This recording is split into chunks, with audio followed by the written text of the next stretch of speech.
On est à 3 heures du spectacle. Les techniciens font quelques ajustements alors que les acrobates peaufinent leur numéro dans l'immense chapiteau de 2300 places. Comme la première mouture, le cheval est au cœur du spectacle. Cavalia, c'était un peu la rencontre entre l'homme et le cheval.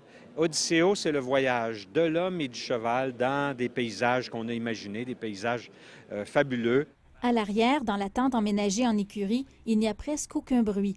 Les 70 chevaux relaxent. On essaie de tenir l'écurie dans un calme pour que les chevaux soient dans un environnement serein et qu'ils soient prêts pour le spectacle et qu'ils ne soient pas stressés. La coqueluche, c'est Pompon. Bébé, il a été le premier cheval à fouler la scène de Cavalia. À chaque fois que je le regarde aller dans le spectacle, parce qu'il vient travailler dans le spectacle, moi, ça me fait quelque chose. Parce que ce cheval-là, il est rentré sur la scène de Cavalia, il avait 4 mois, il y a exactement 7 ans.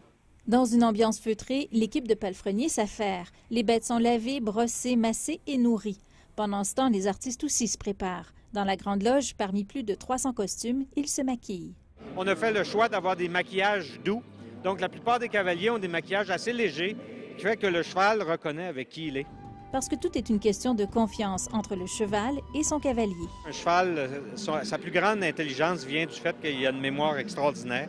Il se souvient de tout. Alors, s'il a eu peur une fois, ça prend tellement de temps avant de le faire revenir.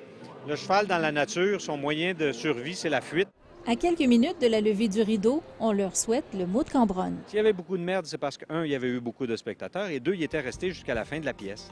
Et donc, le lendemain, quand les artistes revenaient, ils se souhaitaient merde.